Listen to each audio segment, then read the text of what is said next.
پیارے اسلامی بھائیوں اور بہنوں، السلام علیکم ورحمۃ اللہ وبرکاتہ۔ آج ایک بار پھر ہم آپ کے سامنے حاضر ہیں اپنی سیریز اسلامی زندگی کا ایک اور ایپیسوڈ لے کر، جس میں ہم آپ کے سامنے کھیل کود، ہنسی مذاق اور ناچنے وغیرہ سے متعلق مسائل و شرعی احکام پیش کریں گے۔ آج کے دور میں ہم دیکھتے ہیں کہ لوگوں کے اندر سے سنجیدگی ختم ہوتی جا رہی ہے۔ بلا وجہ کی باتیں کرنا، حد سے زیادہ ہنسی مذاق کرنا اور ناچنے کودنے جیسے کاموں کو مرد ہی نہیں، عورتیں بھی بہت خوشی کے ساتھ کرتے ملتی ہیں، اور اس کو آج کے دور میں زندہ دل ہونے کی علامت مانا جاتا ہے۔ اس بات سے کسی کو فرق نہیں پڑتا کہ یہ بےہودگیاں ہمارے سماج کو کس طرف لے کر جائیں گی۔ اس ویڈیو کو پورا دیکھیں اور اپنی و اپنے گھر والوں کی اصلاح کریں۔ آئیے قرآن مقدس کی آیت سے ہم اپنی گفتگو کا آغاز کرتے ہیں۔ اللہ تبارک و تعالی قرآن مقدس میں ارشاد فرماتا ہے، وَمِنَ النَّاسِ مَن يَشْتَرِي لَهْوَ الْحَدِيثِ لِيُضِلَّ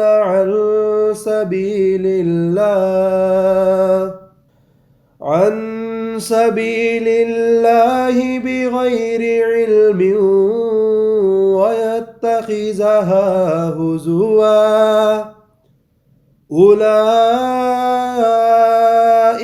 لَهُمْ عَذَابٌ مُّهِينٌ۔ کچھ لوگ بنا سمجھے کھیل کود کی باتیں خریدتے ہیں کہ اللہ کی راہ سے بہکا دیں اور اسے ہنسی بنا لیں۔ ایسے لوگوں کے لیے ذلت کا عذاب ہے۔ آئیے اب چند احادیث بھی سماعت فرمائیں۔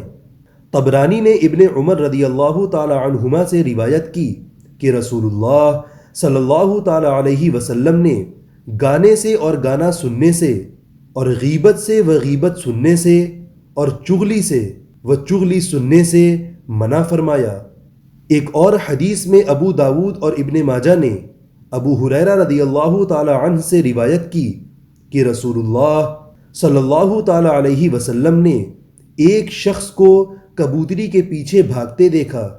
فرمایا، شیطان کے پیچھے پیچھے شیطان جا رہا ہے۔ چند باتیں تو آپ نے قرآن مقدس کی آیت و احادیث سے جان لی ہوں گی۔ اب آئیے تفصیلی مسائل آپ کے سامنے پیش کرتے ہیں۔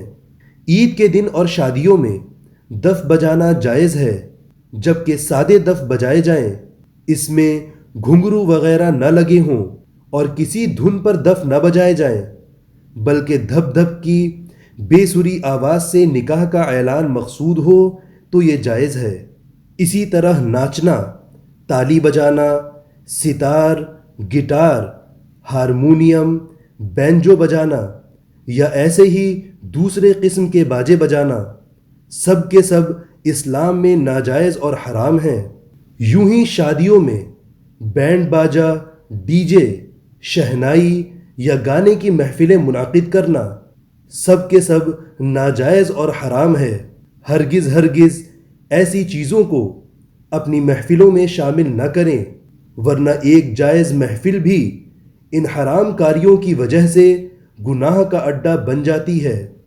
بہت سے گھروں میں ہم نے دیکھا ہے کہ شادی کے موقع پر لڑکیاں گانے کی دھن پہ ناچنا گانا کرتی ہیں، اور وہ بھی نامحرم رشتہ داروں کے سامنے، اور رشتہ دار بھی ان حرکتوں پر خوش ہوتے ہیں۔ یہ سب کرنا اور اس کی اجازت دینا ناجائز اور حرام ہے کہ پہلے تو ناچنا حرام، اس پر سے غیر محارم کے سامنے بے پردگی۔ ان سب خرافات کو اپنی محفلوں سے ہمیں ختم کرنا چاہیے، کیونکہ شادی ایک عبادت ہے۔ آج اس میں حرام کاری ڈال دی گئی، اگر اسے روکا نہ گیا تو وہ دن دور نہیں کہ دوسری عبادات میں بھی حرام رسمیں جڑ جائیں گی۔ اللہ تعالی ہمیں اصلاح کا موقع دے۔ ایسے ہی جب لوگ اکٹھا ہوتے ہیں تو ہنسی مذاق بہت زیادہ ہوتا ہے، اور ہر انسان اس میں بڑھ چڑھ کر حصہ لیتا ہے اور اپنی اپنی طرف سے کچھ واقعات و باتیں ہنسی مذاق کی بیان کرتا ہے۔ اگر یہ باتیں گالی گلوچ سے خالی ہوں اور ہنسی مذاق میں کسی کی بے عزتی یا غیبت نہ کی جائے، یعنی ہر طرح کے گناہ سے محفل پاک ہو، صرف دل خوش کرنے کے لیے باتیں ہو رہی ہوں، کسی کی برائی کرنا مقصود نہ ہو، تو اس طرح کی محفل منعقد کرنا جائز ہے۔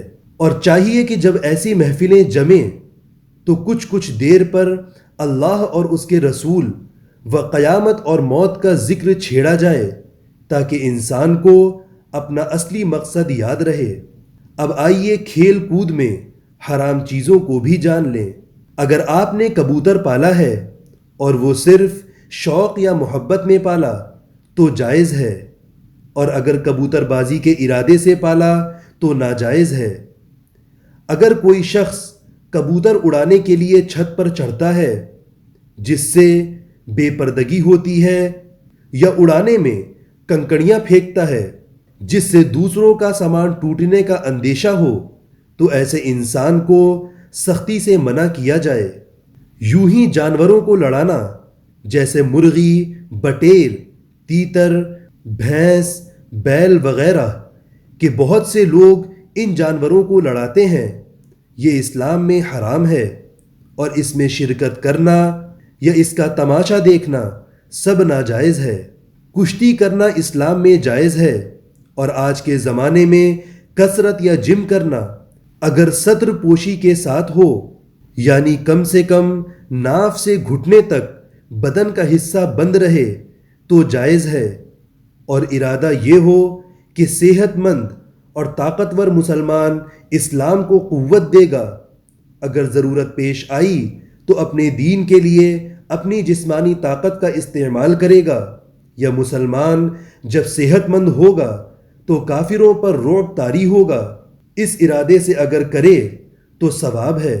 حضور اقدس صلی اللہ تعالی علیہ وسلم نے رکانہ سے کشتی لڑی اور 3 بار اسے پچھاڑا، کیونکہ اس نے کہا تھا کہ اگر حضور اسے ہرا دیں تو وہ ایمان لے آئے گا۔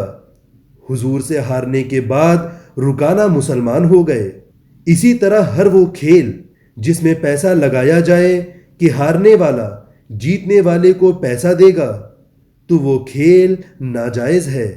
جو کچھ ہم نے اس ویڈیو میں بتایا ہے، ان سب فضول اور گناہوں بھرے اعمال سے بچیے۔ اسے خوب غور سے سن لیجئے اور یاد رکھیے، اور دل سے پکا ارادہ کریے کہ چاہے دنیا کا ہر شخص آپ سے ناراض ہو جائے، آپ نہ کسی کی برائی کریں گے، نہ کسی کو ذلیل و رسوا کریں گے، نہ کسی بیہودہ کام میں شامل ہوں گے، نہ اس کو کرنے کی اجازت دیں گے، نہ اس پر کسی کا ساتھ دیں گے۔ اپنی نظر، دل اور زبان کی حفاظت کریں، اور اللہ سے اپنے کیے گئے گناہوں کی توبہ کریں۔ اللہ تعالی ہمیں اور آپ کو ہدایت نصیب کرے، اور ہمارے تمام چھوٹے بڑے گناہ کو اپنے حبیب کے صدقے معاف فرمائے۔ استغفر اللہ ربی من کل ذنب واتوب الیہ۔ السلام علیکم ورحمۃ اللہ وبرکاتہ۔